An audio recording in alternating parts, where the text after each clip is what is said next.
So I am playing Fantasy Life I, the girl who steals time on my Steam Deck every day. In this review I will let you know how I feel about the game, how it performs, what you do in the game, if it's worth it, where to play it, that's also a thing. It's out on every platform, so you can play it on the Switch 1, Switch 2, Steam, Xbox, PlayStation. It's out everywhere and it has cross-save and cross-play, which I think is actually a must in today's day and age when it comes to having friends spread across different platforms. But with cross-play, you can play with anyone. Now, originally I bought Fantasy Life on the Switch 1 because it was released like 14 days on the Switch 1 before it was released on the Switch 2 with the graphical update. Because I thought that I would enjoy the graphical upgrade on the Switch 2. Long story short, I ended up like a few other YouTubers, and I'm ashamed to say, I ended up buying the game twice. And I have buyer's remorse for my Switch version. Because, spoiler alert, the Steam Deck version is heaps better. Honest opinion about that. Okay. And I bought the graphical upgrade on the Switch too. So I have it on the Switch, Switch 2 and Steam Deck. Now I am 40 plus hours into the game and I was a big fan of the first one that came out on the 3DS. Give it your all. So first impressions, I need to talk a tiny bit about this. Okay, so coming from the 3DS version, which was released like 10 plus years ago. It's been some time, okay, for the sequel. Immediately when I started playing Fantasy Life, I don't know why it says I. The Girl Who Steals Time. Terrible title. Immediately when I started playing it, I felt the old feelings. Like as an old fan of Fantasy Life, the first one. Immediately the music hits me, the graphics hits me, the quirky humor hits me. This is a perfect sequel, and it's doing the first game very much justice. I still actually recommend the first one, if you can get a hold of it. Now over to today's sponsor, Trixie.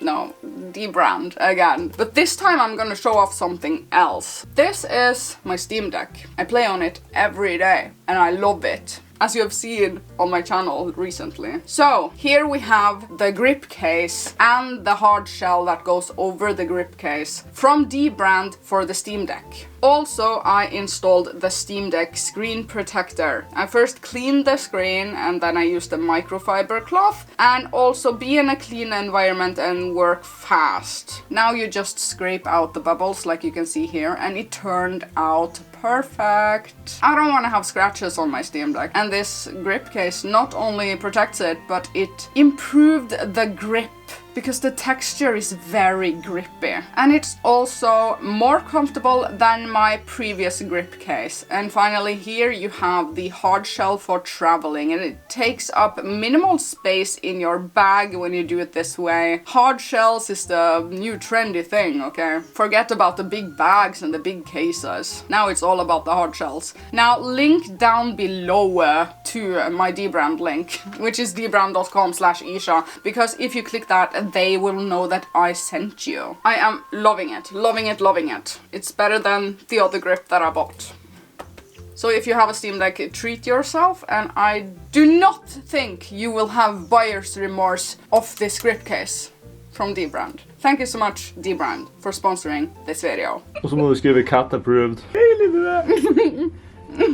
That's our perfect brand integration. Let's go over to the gameplay of Fantasy Life I, the Girl Who Steals Time, long title. This is a life simulator game where you do a lot of questing and exploring, let's be real. You have tons of quests. Well, actually, let me start about explaining the classes, because this makes sense. In this game, you have a ton of classes. You can unlock every class on your one single character. So your character can do a lot of things in the same playthrough. You have the fighter classes, which are the Paladin, Mercenary, Hunter, and Magician. They're all super fun. My favorite is maybe Hunter and Magician. Hunter primarily, I guess. But they're all fun. And you have the Collector classes, which is like woodcutting, mining, fishing, which is called Angler. And then you have the crafting classes, which is like tailor, blacksmith. You get the idea, alright? Now, questing wise, you have quests within all of these classes. Very satisfying stuff. Also, you have the main quest, which actually has a decent story. And the humor is funny. Like, pay attention to what they're saying in this game. A lot of ridiculous stuff. Then you have a lot of side quests. Anyways, you get the general idea, right? Now, you collect a lot of things. You craft a lot of things. It has an open world area, which is called Ginormiosa, I think. It's ginormous. And as you can see on this map, it is really, really big. This is a fun area to play multiplayer in. And I have been playing this game multiplayer and having a lot of fun. And this game incentivizes you to play in multiplayer. Because if you are several people together, you are able to chop down bigger trees together. And you just get a lot of more stuff together. Now it is an action combat game, and every combat class gets some sort of skills, but it's not very deep. Actually, this part of the game is not very super deep.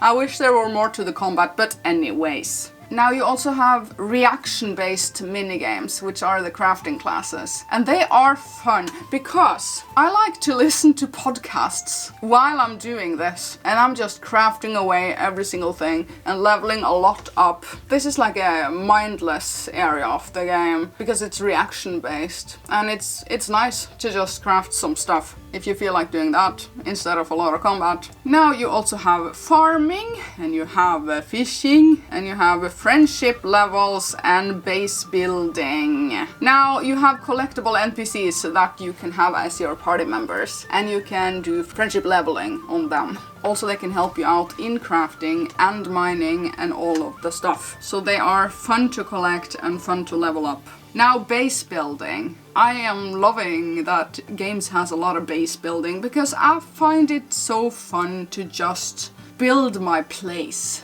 As simple as that. Now, Rune Factory also has base building, which is also a game I'm gonna cover really soon on this channel. And maybe the base building in Rune Factory is actually a tiny bit better than this one, but this one is reminding me of Animal Crossing, like how you place the houses and you decide which NPC goes where. You can decorate a lot, and also inside your home you can decorate a lot. So I'm having tons of fun in the gameplay. There's just tons of stuff to do in this game.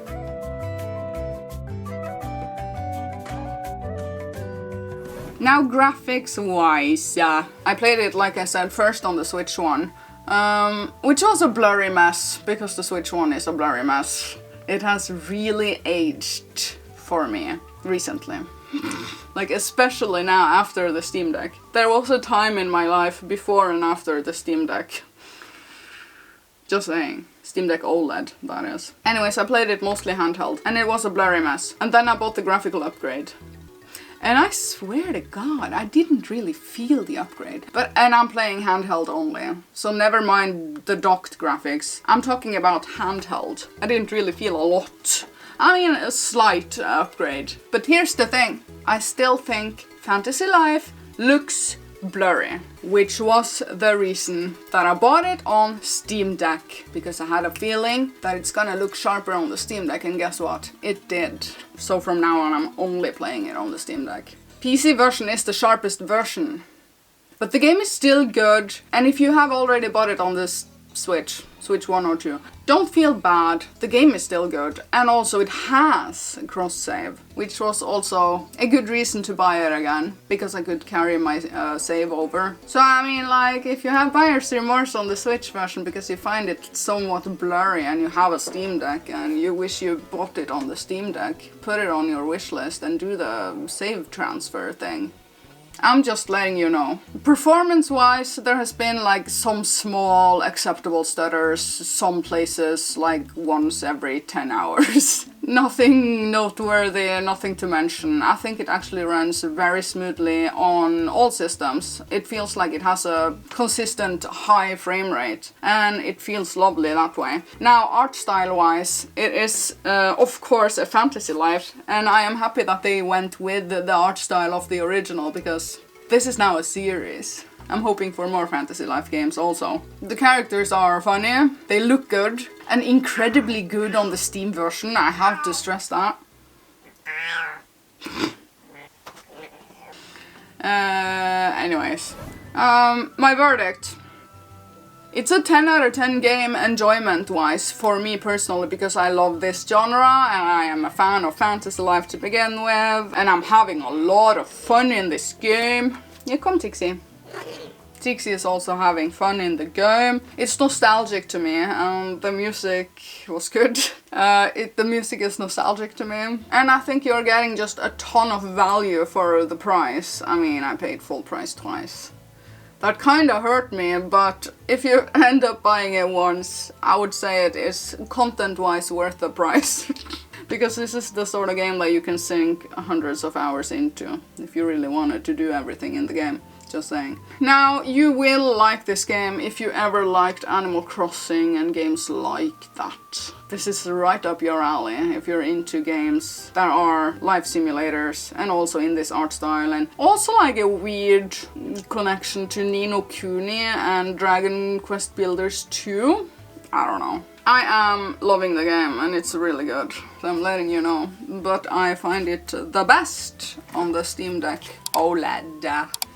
Thank you D-Brand for sponsoring this video and also for sending this stuff over to me, because I just prefer your grip over other grips. What the hell. Also, there's a riddle on the backside. I figured out the riddle. Now, thank you so much for watching, and we will see you later. Hva du tror?